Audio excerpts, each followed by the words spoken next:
दोस्तों, मैंने हाल ही में साउथ में रिलीज हुई एक थ्रिलर फिल्म देखी है जिसका नाम है महादेवा। इस फिल्म को डायरेक्ट किया है नवीन रेड्डी जी ने और IMDb पर मिले है इस फिल्म को 6.2 आउट ऑफ 10। इस मूवी में जेल के अंदर कैदियों को फांसी की सजा देने वाले जल्लाद की कहानी दिखाई गई है। उसकी जिंदगी में क्या क्या तूफान आते हैं, किन किन मुसीबतों को उसका सामना करना पड़ता है और पार्वती नाम की एक लड़की उसकी जिंदगी में आती है तो क्या हो जाता है। ये सब कुछ बहुत ही इंटरेस्टिंग तरीके से दिखाया गया है जो आपको जरूर पसंद आएगा। तो वीडियो को एंड तक जरूर देखिएगा।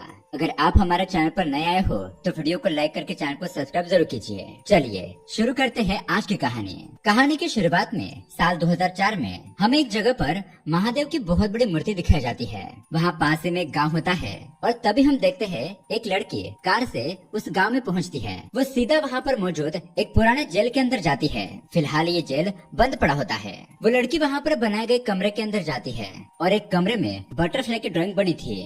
वो उस दीवार को हाथ लगाती है और उसे अपना अतीत याद आता है और यहीं से कहानी जाती है फ्लैशबैक में, यानी कि 2004 से सीधा 1986 में। उस समय में इस जेल में नक्षत्र नाम की एक छोटी बच्ची अपनी माँ से कहती है कि माँ, मुझे नींद नहीं आ रही, मुझे कहानी सुनाओ। अब जेल में उसकी माँ परेशान होती है। वो उसे कहती है कि चुपचाप सो जाओ वरना बोगीमैन आ जाएगा। तो उसे घबरा कर वो लड़की सो जाती है। अब उसके अगले सीन में हमें कहानी के मेन कैरेक्टर को दिखाया जाता है जिसका नाम है महादेवा। अब दोस्तों, ये एक ऐसा आदमी है जिसके ऊपर कुछ भी असर नहीं होता। वो हर रोज कैदियों को फांसी पर लटकाता है। ये काम करते हुए उसके चेहरे पर जरा से भी एक्सप्रेशन नहीं होते। कितने लोग मर रहे हैं, उनके साथ क्या हो रहा है, उससे कुछ भी फर्क नहीं पड़ता। वो रोज इसी तरह से लोगों को फांसी देता है, वहीं पर बैठकर खाना खाता है। इसी तरह से चुपचाप उसकी जिंदगी बीत रही होती है। वो ना ही किसी से बात करता है और ना ही किसी की मदद करता है। अब जेल में अपना काम करने के बाद वो ट्रेन में बैठकर वहाँ से आगे 2 स्टेशन उसका गांव होता है, वहाँ जाने के लिए निकलता है। ट्रेन में एक प्रेग्नेंट महिला बैठने के लिए उसके पास जगह मांगती है, लेकिन वो तो उसकी बात ही नहीं सुनता। फिर अगले सीन में वो चाय पीने के लिए एक टपरी पर जाता है तो वहाँ पर वो आदमी हार्ट अटैक आने की वजह से वहाँ पर तड़पने लगता है। अब अपने सामने ही उस आदमी को तड़पता हुआ देखकर उसे कुछ भी नहीं लगता। महादेवा तो उसकी मदद करने के बजाय वहाँ पर अपनी चाय पीकर पैसे रखकर चला जाता है, यानी कि उसका दिल पत्थर का बन चुका था। यानी कि कहाँ कौन है, क्या कर रहा है, इसे उसे जरा सा भी फर्क नहीं पड़ता। अब दोस्तों, ये सब कुछ कैसे हुआ? क्या उसके जीवन में कोई भयानक घटना घटी होगी? तो ये तो हमें कहानी में आगे पता चलेगा। अब इस महादेवा के 2 पहचान के लोग होते हैं, उसका दोस्त नंदी और करुणाकरण, जो कि यहाँ के ट्रेन का लोको पायलट होता है। अब रात को ये लोग खाना खा रहे होते हैं, तभी नंदी कहता है कि करुणाकरण भैया, ये महादेवा कभी हंसता है न कभी रोता है। जेल में लोगों को फांसी देता है, उस काम के बदले में उसे पैसे मिलते हैं, उसे पैसों का हमें खाना खिलाता है। कभी कभी तो मुझे इससे डर लगता है, ये इतना पत्थर दिल कैसे हो सकता है? जिस पर करुणाकरण कहता है कि काश इसने 7वीं 8वीं तक पढ़ाई की होती तो इसे अपने पिता की जगह पर जेल में अच्छी खासी नौकरी मिल जाती, लेकिन पढ़ाई न होने की वजह से उसे जल्लाद का काम करना पड़ा। अब यहाँ खाना खाकर महादेवा सो जाता है। अब दोस्तों, उसके अगले दिन हम पार्वती नाम की एक लड़की को देखते हैं। वो इस गांव में रेशम के धागे बनाने वाले फैक्ट्री में काम करती है। उसकी दोस्त उसे पूछती है कि क्या तुम अपने माँ से मिल पाई? पार्वती बताती है कि जेल के बाहर बैठने वाला कांस्टेबल मुझे अपनी माँ से मिलने नहीं दे रहा है। पार्वती की माँ जेल के अंदर सजा काट रही होती है और जब वो अपनी माँ के लिए खाना लेकर जाती है तो कांस्टेबल उसे कहता है कि देखो, यहाँ पर तुम रोज रोज नहीं आ सकती, लोगों को सिर्फ कैदियों को महीने में एक बार मिलने की इजाजत है, चलो जाओ यहाँ से। पार्वती कहती है कि सर, मेरी माँ के बिना मेरा कोई नहीं है, प्लीज मुझे उनसे मिलने दीजिए। लेकिन कांस्टेबल उसकी एक नहीं सुनता, उसे मना कर देता है। अब अगले दिन हम देखते हैं पार्वती बुर्का पहनकर आ जाती है, लेकिन फिर भी कांस्टेबल उसे पकड़ लेता है और अंदर जाने नहीं देता। लेकिन पार्वती को तो कैसे भी करके अपनी माँ को खाना पहुँचाना था। तभी यहाँ पर पार्वती को महादेवा के बारे में पता चलता है। वो सोचती है कि महादेवा से बात करके वो अपनी माँ को खाना भिजवा देगी। खैर, अब उसके अगले सीन में हम जेल के अंदर रंगा नाम के कैदी को देखते हैं। यहाँ जेल में 2 लोगों से मिलने के लिए आते हैं। वो उसे पूछते हैं कि भाई, तुमने 1 करोड़ रुपए कहाँ पर छुपा कर रखे हैं? जिस पर रंगा कहता है कि अच्छा, तो तुम लोग मुझसे मिलने के लिए नहीं आए हो, पैसों के बारे में पूछने के लिए आए हो। पहले मुझे इस जेल से बाहर निकालो, फिर मैं तुम्हें पैसों के बारे में बताऊंगा। वो दोनों कहते हैं कि नहीं, हम तुम्हें जेल से बाहर नहीं निकाल सकते। फिर अचानक ही वो दोनों उसकी कॉलर पकड़ते हैं और धमकाते हुए पैसों के बारे में पूछते हैं, लेकिन रंगा तो पैसों के बारे में कुछ भी नहीं बताता। दरअसल दोस्तों, कुछ महीने पहले रंगा ने बहुत सारे लोगों को जिंदा ही जलाकर मार दिया था और किसी जंगल वाले एक जगह पर गड्ढा खोदकर वो 1 करोड़ रुपए वहाँ पर छुपा दिए थे और पहचान हो इसलिए वहाँ के एक पेड़ पर कपड़ा बांध दिया था। अब फिलहाल तो ये दोनों वहाँ से चले जाते हैं, लेकिन अगले दिन हम देखते हैं कि वो 2 आदमी अपने कुछ लोगों को जेल के अंदर भेजते हैं उस रंगा को खत्म करने के लिए। अब ये लोग हथियार लेकर रंगा को मारने के लिए जाते हैं। वो उसे मारने वाले थे, लेकिन तभी उनका सामना महादेवा से होता है। महादेव उन लोगों से फाइट करता है। यहाँ पर जबरदस्त लड़ाई शुरू हो जाती है। वो एक एक करके इन सभी लोगों की हड्डी पसली तोड़ देता है। अब थोड़ी ही देर में वहाँ पर पुलिस आकर सिचुएशन को कंट्रोल करती है। उसके बाद हम देखते हैं वो रंगा महादेवा के पास जाकर शुक्रिया अदा करता है। कहता है कि तुमने मेरी जान बचाई है, तुम मेरे लिए भगवान हो। लेकिन महादेव उसे कहता है कि कुछ समय के बाद तुम्हारी फांसी की बारी आएगी और मैं ही तुम्हें लटकाने वाला हूँ। ऐसा कहकर वो वहाँ से चला जाता है। अब दोस्तों यहाँ ट्रेन के पास हम करुणाकरण के बेटे रमेश को देखते हैं। वो अपने पिता को एक बैग देता है और कहता है कि पिताजी, अगले स्टेशन पर मेरा दोस्त आने वाला है, आप बस उसे ये बैग दे दीजिएगा। करुणाकरण ठीक ऐसा कहता है और वो उसके कॉलेज के बारे में पूछता है। रमेश कहता है कि हाँ, कॉलेज बहुत ही अच्छा चल रहा है, मैं बहुत ही ध्यान से पढ़ाई कर रहा हूँ। अब वहीं पर पार्वती होती है जो महादेवा को देखती है। उसकी दोस्त उसे कहती है कि ये है महादेवा, ये कितना खतरनाक है, क्या तुम इससे अपना काम करवाओगी? पार्वती कहती है कि मैं अपने माँ के लिए कुछ भी कर सकती हूँ। अब ये लोग ट्रेन में बैठकर आगे वाले गांव की तरफ जाने लगते हैं। पार्वती महादेव से बात करना चाहती थी, लेकिन वो घबरा रही थी। यहाँ करुणाकरण ट्रेन चलाते हुए देखता है कि पटरी पर दूर से एक गाय दिखाई दे रही है। वो बहुत तेजी से हॉर्न बजाने लगता है, लेकिन कोई फायदा नहीं होता। इसलिए वो ट्रेन को रोक देता है, जिस वजह से पार्वती महादेव के ऊपर गिर जाती है। अब महादेव उसे गुस्से में धकेल देता है। ये सब देखकर पार्वती को बुरा लगता है। यहाँ करुणाकरण उस गाय को भगाकर फिर से ट्रेन को स्टार्ट करता है। अब उसके बाद जेल के अंदर हम उस रंगा की माँ कमलाक्षी को देखते हैं। वो अपने बेटे से मिलने के लिए आती है। रंगा अपनी माँ से कहता है कि माँ, मुझे कैसे भी करके इस जेल से बाहर निकालो, मैं यहाँ पर मरना नहीं चाहता। कमलाक्षी अपने बेटे की हालत देखकर रोने लगती है। वो कहती है कि मैं भी तुम्हें ऐसे हालत में नहीं देख सकती। फिर रंगा उसे यहाँ पर महादेव के बारे में बताता है कि उस महादेव ने उसे जेल में बचाया था। फिर क्या था? ये बात सुनते ही कमलाक्षी तुरंत ही वहाँ से महादेव के पास मिलने के लिए जाती है। वो उसके पैर पड़ती है, गिड़गिड़ाने लगती है, कहती है कि महादेवा, कैसे भी करके मेरे बेटे को बचा लो, मेरा बेटा निर्दोष है, उसके दोस्तों ने उसे फंसाकर जेल भेजा है। अगर तुम मेरे बेटे को बचा लोगे तो मैं तुम्हें ढेर सारे पैसे भी दूंगी। वहाँ पर उसका वकील नारायण भी आया होता है। वकील महादेवा को रंगा को बचाने का प्लान बताने लगता है, लेकिन महादेव कहता है कि मैं तुम्हारे बेटे को नहीं बचा सकता, मैं बस एक जल्लाद हूँ, मेरा काम लोगों को मौत देना है। इस तरह से उन दोनों पर गुस्सा होकर उन दोनों को वहाँ से भेज देता है। अब उसके अगले दिन हम देखते हैं पार्वती अपनी माँ को खाना पहुँचाने के लिए कोशिश करने लगती है। वो ट्रेन में महादेव के पास जाकर बैठती है। उसे बताती है कि मेरी माँ सुभद्रा जेल के अंदर है, मुझे उससे मिलने नहीं दिया जा रहा, प्लीज आप उसे टिफिन दे दीजिएगा। लेकिन महादेव उसे कहता है कि चल निकल यहाँ से। वो उसके ऊपर गुस्सा हो जाता है। अब उसके बाद भी पार्वती हार नहीं मानती। अगले दिन वो फिर से टिफिन लेकर जाती है, लेकिन तभी यहाँ पर महादेवा एक शराबी को थप्पड़ मार देता है। ये देखकर पार्वती फिर से डर जाती है। वो एक तांत्रिक के पास जाकर नींबू पिलाती है, लेकिन उसका भी कोई भी असर नहीं होता। फिर वो अपना दिमाग लगाकर महादेवा के दोस्त नंदी के हाथों टिफिन भिजवाती है। नंदी महादेवा से कहता है कि देखो, हमारे दोस्ती की खातिर तुम्हें ये टिफिन पार्वती की माँ तक पहुँचाना होगा। अब इस बार महादेवा वो टिफिन ले लेता है, लेकिन दोस्तों हम देखते हैं कि जेल के बाहर वो उस टिफिन को फेंक देता है। उसके पीछे पार्वती भी थी, जो ये सब कुछ देख लेती है। जब महादेवा अपना काम करके जेल से बाहर आता है तो पार्वती उसे खूब डांटती है, कहती है कि तुम इंसान हो या फिर राक्षस जो किसी की भी मदद नहीं कर सकते, तुम्हारे अंदर तो दिल ही नहीं है, लगता है तुम कोई इंसान नहीं, शैतान हो शैतान। लेकिन महादेव को इससे कोई भी फर्क नहीं पड़ता। वो उसे साइड करके वहाँ से चला जाता है। अब तभी वहाँ पर मौजूद इंस्पेक्टर पार्वती के पास आकर उसे बताता है कि पार्वती, क्या तुम इसके बारे में कुछ भी नहीं जानती? दरअसल बहुत साल पहले उसके पिताजी इस जेल में काम करते थे। यहाँ के पास वाले गांव में महादेवा अपने पिता के साथ अच्छे से रहता था। उसी दौरान इस जेल के अंदर 2 कैदी थे। एक लड़का बड़ा ही खतरनाक था। उन लोगों ने जेल से भागने का प्लान बनाया। अब रात को वो दोनों भागने लगे, लेकिन तभी यहाँ पर महादेवा के पिता मुत्तुस्वामी ने उन्हें देख लिया। वो एक ईमानदार कांस्टेबल थे। उन्होंने उन्हें रोकने की कोशिश की, लेकिन उस गुंडे लड़के ने उनके ऊपर वार करके महादेवा के पिता को मार दिया। अब महादेवा के पिता अपने बेटे से बहुत प्यार करते थे, लेकिन उनके जाने की वजह से महादेवा अकेला पड़ गया। उसके चाचा चाची उसे लेने के लिए आए। उसके पिता के पास कुछ पैसे और गहने थे, वो उन चाचा चाची ने ले लिए।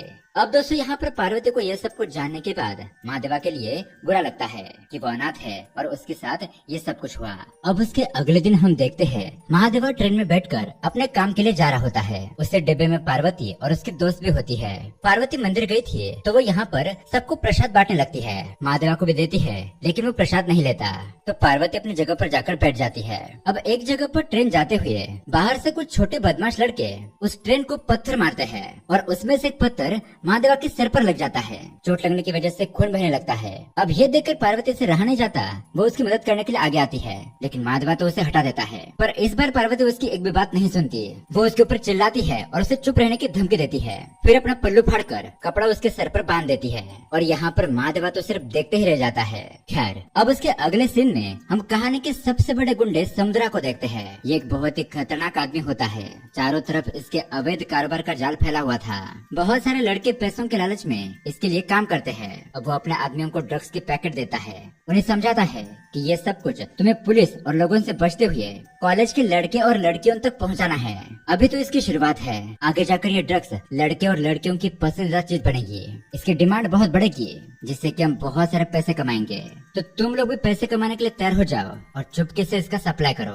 अब दोस्तों, यहाँ पर हम शॉकिंगली उस लोको पायलट करुणाकरण के बेटे रमेश को देखते हैं। वो भी पैसे कमाने के लालच में इनके ग्रुप में शामिल हो चुका था और दोस्तों वो चालाकी से अपने ही पिता के हाथों एक छोटे बैग के अंदर ड्रग्स के पैकेट को भेजता है। यानी कि वो अपने पिता को कहता था कि अगले स्टेशन पे उसका दोस्त इंतजार कर रहा है, ये बैग उसे दे देना। तो ड्रग्स बेचने का यही उसका आइडिया होता है। और करुणाकरण ने भी कभी बैग खोलकर नहीं देखा था, तो उसे ड्रग्स के बारे में कभी पता ही नहीं चलता।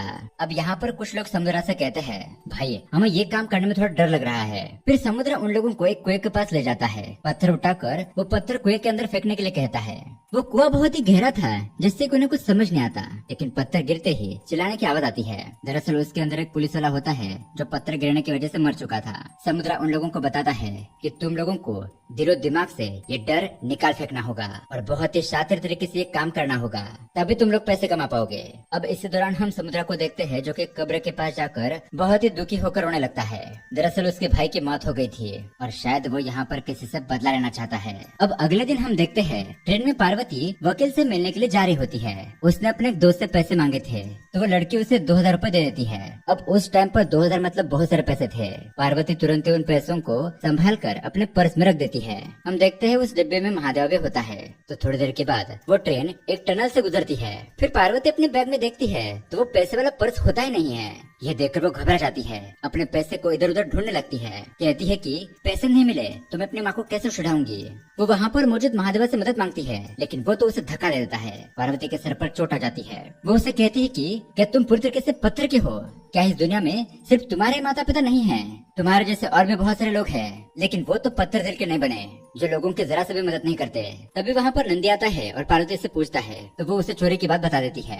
तो अगला स्टेशन आते ही ये लोग वहाँ पर उतर कर कंप्लेंट कर देते हैं। लेकिन यहाँ पर ट्रेन के अंदर हम महादेवा को देखते हैं। अब ये ट्रेन जब उस टनल से गुजरी थी तो उस अंधेरे में क्या हुआ था ये महादेवा याद करने की कोशिश करता है। तभी उसे आगे एक भिखारी लंगड़ाता हुआ जाते हुए दिखाई देता है। महादेवा को उसके ऊपर शक होता है, वो उसके पीछे जाता है। तो ये देखकर वो भिखारी उठकर भागने लगता है, यानी कि वो हैंडीकैप नहीं था। वो भागने लगता है, लेकिन महादेवा उसे पकड़कर मारता पीटता है। पर इसके बावजूद भी वो आदमी उस पर्स को अपने दूसरे आदमी की तरफ फेंकता है। दरअसल दोस्तों, इस ट्रेन के अंदर बहुत सारे चोरों की एक टीम थी, लेकिन हमारा महादेवा एक एक करके उन सभी लोगों को अच्छा सबक सिखाता है।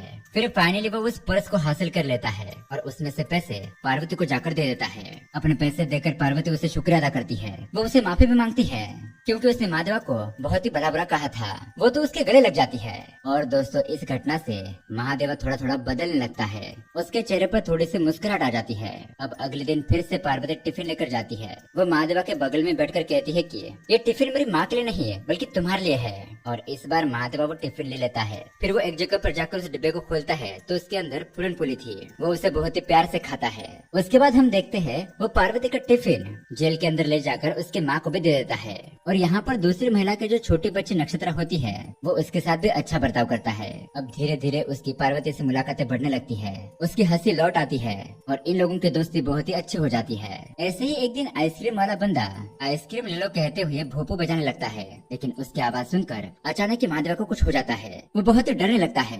अब पार्वती ये देखकर कुछ समझ नहीं पाती है। वो महादेवा को संभालती है। फिर पार्वती वहाँ से करुणाकरण के पास जाती है और उसे महादेव के साथ क्या हुआ था इसके बारे में पूछती है। कहती है कि मैं उसकी कहानी जानना चाहती हूँ। अब करुणाकरण बताता है कि महादेवा के पिताजी गुजर जाने के बाद उसके चाचा चाचा उसे अपने पास ले गए, लेकिन उसके पिता के पैसे मिलने के बाद उन दोनों ने महादेवा के साथ गलत बर्ताव करना शुरू किया। एक दिन महादेवा अपने पिता के पैसे लेकर आइसक्रीम खा रहा था, लेकिन ये देखकर उसके चाचा चाची उसे बहुत मारते पीटते हैं आइसक्रीम खाने नहीं देते। इतना ही नहीं, उसके चाचा चाची गांव के बाहर एक खंडर जगह पर घर होता है, तो ये लोग महादेवा को जंजीर से बांधकर उस घर में कैद कर देते हैं, उसे वहीं पर रहने के लिए कहते हैं, उसके घर में उसकी व्यवस्था कर देते हैं। लेकिन दोस्तों बेचारा महादेवा कितने समय तक उस अंधेरी जगह पर रहेगा। वो चीखने चिल्लाने लगता है, लेकिन कोई भी उसकी मदद करने के लिए नहीं आता। उस घर से बाहर से आइसक्रीम वाले बोपो बजाते हुए जाने लगते हैं और उसी की आवाज को सुनकर उसे बहुत डर लगने लगता है। समय बीतता है और वो उसी हालत में बड़ा हो जाता है। अब एक दिन गाय को हटाने के लिए उस जगह पर ट्रेन रुकती है। करुणाकरण कहता है कि तो उस घर के पास मुझे कुछ आवाज सुनाई दी। फिर मैंने अपना काम निपटाने के बाद मैं फिर से उस घर पर जाकर देखा, तो उस घर का दरवाजा खुलने के बाद मुझे वहाँ पर महादेव मिला। मैं उसे अपने साथ ले आया, उसकी देखभाल की, उसे अच्छे कपड़े पहनाए, फिर जेल के अंदर उसके पिता की जानकारी से उसे जल्लाद की नौकरी दिलवा दी। अब महादेव के साथ इतना बुरा बर्ताव हुआ था जिस वजह से उसके दिमाग पर बुरा असर पड़ा और इसलिए उसका दिल पत्थर का बन चुका था। करुणाकरण पार्वती से कहता है कि लेकिन तुम्हारे आने के बाद उसकी जिंदगी में जान आ गई है, उसकी इंसानियत लौट आई है। अब पार्वती को भी महादेव का पास जानकर बहुत ही बुरा लगता है। वो ठान लेती है कि वो उसे अकेला नहीं छोड़ेगी, आखिर तक उसका साथ निभाएगी। अब एक दिन दोस्तों पार्वती की माँ सुभद्रा जेल के अंदर महादेव से कहती है कि ये छोटी बच्ची नक्षत्रा है, उसकी माँ यहाँ पर कैद होने की वजह से वो बाहर नहीं जा पाती है, तुम इसे थोड़ा बाहर की दुनिया घुमा कर लाओ। तो महादेवा नक्षत्रा को ट्रेन में बिठाता है, उसे सुंदर नजारे दिखाता है, अच्छे से घुमा कर लाता है, जिससे कि वो बच्ची नक्षत्रा बहुत ही खुश हो जाती है। दोस्तों यहाँ दूसरी तरफ हम समुद्रा को देखते हैं।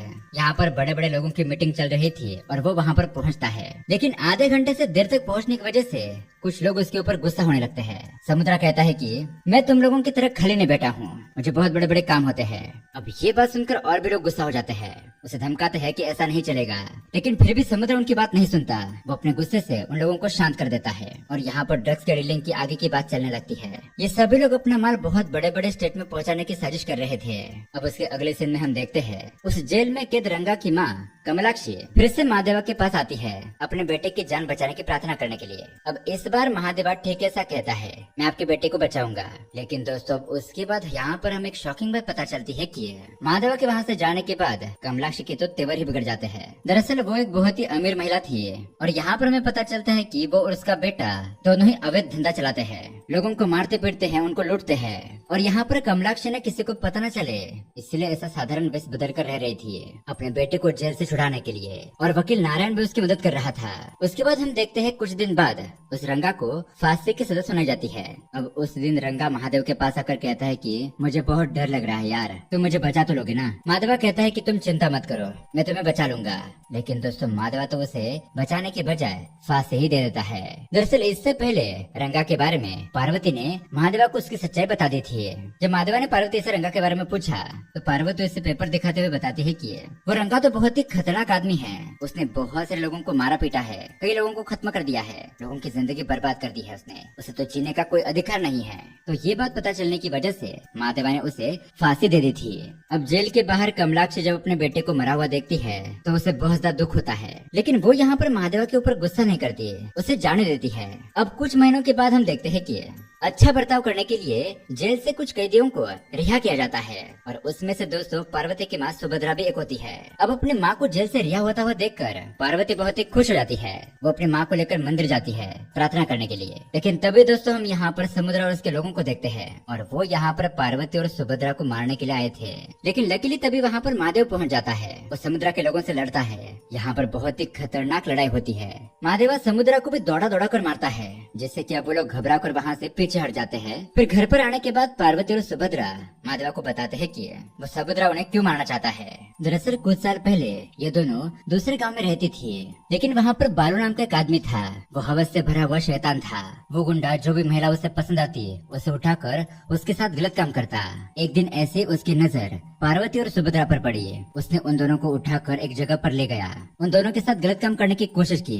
यहाँ पर पार्वती और सुभद्रा अपने आप को बचाने की कोशिश करते हैं। अब जैसे तैसे करते हुए उसी हड़बड़ाहट में पार्वती को एक हथियार मिलता है और उसी से वो उस बालू का प्राइवेट पार्ट काट देती है, जिससे कि उस बालू की वहीं पर मौत हो जाती है। और दोस्तों ये बालू होता है उस समुद्रा का भाई। अपने भाई की मौत से उसे बहुत बड़ी चोट लगती है और इसलिए वो पार्वती और सुभद्रा को मारने के लिए अपने आदमी भेजता है। पार्वती और सुभद्रा मदद मांगने के लिए पुलिस के पास पहुंचती है। तो यहाँ पर हम इंस्पेक्टर दुर्गा को देखते हैं। समुद्रा के लोग यहाँ पर उन लोगों को मारने के लिए आते हैं, लेकिन दुर्गा उन्हें अच्छे से सबक सिखाती है। कहती है कि तुमने महिलाओं को समझ करके रखा है, बस क्या तुम उन्हें जब चाहे तब इस्तेमाल करने की चीज समझते हो? मेरे रहते हुए उनके बाल को भी बाका कोई नहीं कर सकता। इस तरह से ऑफिसर दुर्गा पार्वती और सुभद्रा को बचाने के लिए उन लोगों को शूट करके मार डालती है। फिर वो उन्हें ये जगह छोड़कर दूसरी जगह पर जाने के लिए कहती है, लेकिन पार्वती की वजह से उस बालू की मौत हो गई थी और अपने बेटे पार्वती को बचाने के लिए उसकी माँ ये इल्जाम अपने ऊपर ले लेती है और वो खुद जेल चली जाती है। इसलिए दोस्तों पार्वती अपनी माँ को जेल से छुड़ाने की कोशिश कर रही थी। अब उनकी पास्ट की कहानी सुनने के बाद महादेवा उन्हें कहता है कि आप दोनों चिंता मत कीजिए, मेरे रहते हुए आप लोगों को कुछ नहीं होगा, यानी कि अब से वो उन्हें प्रोटेक्शन देगा। अब उसके बाद हम देखते हैं महादेवा और पार्वती की शादी हो जाती है। ये सभी लोग यहाँ पर बहुत ही प्यार से रहने लगते हैं और ऐसे ही कुछ महीने बीत जाते हैं। यहाँ जेल के अंदर हम देखते हैं उस नक्षत्रा की माँ मर जाती है। ये देखकर महादेवा उस नक्षत्रा को अपने घर पर ले आता है। उस बच्ची नक्षत्रा को अपनी माँ की याद आने लगती है, लेकिन फिर भी ये सभी लोग उसका यहाँ पर अच्छे से ख्याल रखते हैं और अब ये बच्ची उनके साथ रहने वाली थी। अब उसके बाद एक दिन ट्रेन से जाते वक्त रमेश वो ड्रग्स की बैग महादेवा को दे देता है। उसे कहता है कि अगले स्टेशन पर मेरा दोस्त है, उसे दे देना, मेरे पापा किसी काम से बाहर गए हैं, इसलिए मैं तुम्हें ये काम करने के लिए कह रहा हूँ। महादेवा ठीक ऐसा कहता है और उसी तरह से वो अगले स्टेशन पर उतर जाता है। लेकिन वहाँ पर तो वो बैग लेने के लिए 3-4 लोग आ जाते हैं और इसी छीना झपटे में वो ड्रग्स के पैकेट नीचे गिरते हैं। तो उसे देखकर महादेवा तो शॉक हो जाता है। अब इन लोगों में बहुत ही जबरदस्त फाइट हो जाती है। महादेवा तो उन्हें मार मार कर पुलिस स्टेशन ले आकर जेल के अंदर बंद कर देता है। अब उसके बाद महादेवा वहाँ से रमेश से मिलता है। उसे डांटते हुए कहता है कि तुम कॉलेज में पढ़ाई करने के लिए जाते हो या फिर ये ड्रग्स बेचने के लिए? अगर ये बात तुम्हारे पिताजी को पता चल गई तो उन्हें कितना बड़ा सदमा लगेगा। क्या तुम्हें इस बात का अंदाजा भी है वो तुमसे कितना प्यार करते हैं? वो तुम्हारा झूठ बर्दाश्त नहीं कर पाएंगे। लेकिन रमेश उसे कहता है कि तुम्हें मेरे और मेरे पिता के बीच में आने की कोई जरूरत नहीं है। मेरे साथ बहुत बड़े बड़े लोग हैं, मेरा कोई भी कुछ नहीं बिगाड़ सकता, लेकिन अगर तुम मुझे रोकोगे तुम ही नहीं बचोगे। फिर वहाँ से रमेश समुद्र के पास आकर बताता है कि हमारे लड़कों को पुलिस ने पकड़ लिया है, आप अपने पावर को इस्तेमाल करते हुए अपने लोगों को छुड़ाइए। लेकिन समुद्र कहता है कि मैंने तुम लोगों से पहले ही कहा था ये काम बहुत ही चालाकी से करना, अब तुम लोग फंस गए हो, मैं कोई मदद नहीं कर सकता, मैंने मदद की तो मैं खुद फंसूंगा। अब समुद्र मदद नहीं करेगा ये बात जानकर रमेश तो घबरा जाता है। वो सोचने लगता है कि वो ड्रग्स बेचने का काम करता था, ये बात उसके पिता को पता चल गई तो वो तो शर्म से मर जाएंगे। यही सोच कर वो बहुत ही डिप्रेशन में चला जाता है। उसके दोस्तों का पुलिस ने मार मार कर बुरा हाल कर दिया था। इन सब से वो घबरा कर ट्रेन के नीचे जाकर अपनी जान दे देता है। अब दोस्तों जब ये बात उसके पिता करुणाकरण और माधव को पता चलती है तो वो दोनों तो हॉस्पिटल जाकर फुट फुट कर रोने लगते हैं। उसी हालत में माधव अपने घर पर आता है। उसे दुखी देखकर पार्वती उसे शांत करती है, उसे कुछ नहीं कहती। दरअसल पार्वती को पता चला था कि वो प्रेग्नेंट हो चुकी है और यही खुशखबरी वो, लेकिन माधवा के ऐसे हालत में होने की वजह से वो उसे ये बात बता नहीं पाती है। फिर वो सोचने लगती है कि वो ये बात उसे कैसे बताएगी। अब 2-4 दिन के बाद वो माधवा को पड़ोस वाले आंटी के पास चूड़िया लाने के लिए भेजती है। माधवा उस बच्चे नक्षत्रा को लेकर उस आंटी के पास जाता है। वो आंटी उसे चूड़िया देती है और कहती है कि माधवा तुम खुश तो हो ना, तुम्हारी पत्नी गर्भवती है। अब ये बात सुनकर माधवा तो बहुत खुश हो जाता है। कहता है कि ये बात बताने के लिए पार्वती इतना शर्मा क्यों रही थी। लेकिन दोस्तों अब घर पर जाकर देखने पर उसके ऊपर बहुत बड़ा पहाड़ टूट पड़ता है। दरअसल पार्वती और उसकी माँ सुभद्रा को किसने मार दिया था। पार्वती फांसी पर लटक चुकी थी। ये सब कुछ देखकर माधवा फुट फुट कर रोने लगता है। इतने सालों के बाद उसे छोटी सी खुशी मिली थी, लेकिन फिर से उसकी जिंदगी में दुख आ गया। प्यार करने वाले उसे सभी छोड़कर चले गए, पत्नी के साथ उसका बच्चा भी मर गया। अब इस घटना से वो पागल हो जाता है। उसे लगता है कि ये सब कुछ उस समुद्रा ने किया होगा, क्योंकि उस दिन रमेश ने उसे बताया था कि वो समुद्रा के लिए काम करता है। इसलिए वो तुरंत ही समुद्रा के अड्डे पर जाता है। वहाँ पर सभी लोगों को मारपीट कर वो समुद्रा को मारने की कोशिश करता है। लेकिन दोस्तों यहाँ पर आता है एक बहुत बड़ा ट्विस्ट। समुद्रा उससे मार खाते हुए डरते हुए बताता है कि मैंने तुम्हारी पत्नी को नहीं मारा है, मैं बताता हूँ उसके साथ क्या हुआ था। मैं उसे मारने के लिए गया था, लेकिन तभी वहाँ पर औरंगा की माँ कमलाक्ष आ गई अपने लोगों के साथ मिठाई लेकर। पहले तो उसने अच्छे से बात की, लेकिन मिठाई खाने के बाद उन्होंने पार्वती की माँ को मार दिया और फिर कमलाक्षी ने पार्वती का गला घोटकर उसे भी मार दिया। अब यहाँ पर माधवा समुद्र को भी जान से मार देता है। फिर वहाँ से वो कमलाक्षी के घर के पास पहुँचता है। वो तो अपने बेटे का श्राद्ध कर रही थी। माधवा यहाँ पर सभी लोगों को काटना मारना शुरू कर देता है, लेकिन इससे तो उस कमलाक्षी को कुछ फर्क नहीं पड़ता। वो अपने लोगों के साथ और पंडित जी को लेकर नदी की तरफ जाने लगती है अपने बेटे की अस्थियां विसर्जित करने के लिए। लेकिन रास्ते में महादेव उसके लोगों को ही मार देता है और आखिर में वो कमलाक्ष का गला काट कर उसे भी मार देता है। जब ये बात पुलिस को पता चलती है तो पुलिस उसे अरेस्ट कर लेती है। अब यहाँ पर दोस्तों वो बच्ची नक्षत्रा बची थी, उसकी जिम्मेदारी करुणाकरण के ऊपर आ जाती है। वही उसे पढ़ा था लिखा था है, डिग्री लेने के लिए शहर भेजता है और नक्षत्रा एक सरकारी ऑफिसर बनकर अपने गांव पहुंचती है। और कहानी की शुरुआत में जो लड़की इस जेल के पास आकर दीवार के पास बटरफ्लाई को टच कर रही थी, वो लड़की और कोई नहीं बल्कि नक्षत्रा ही होती है, जो यहाँ पर आकर अपने अतीत को याद करती है। और दोस्तों इसी सैड एंडिंग के साथ ये कहानी यहीं पर एंड हो जाती है। तो दोस्तों ये कहानी आपको कैसी लगी हमें कमेंट करके जरूर बताइएगा। साथ ही ऐसे अमेजिंग मूवी देखने के लिए हमारे चैनल को सब्सक्राइब जरूर कीजिए। मिलते हैं अगले वीडियो में। Keep watching.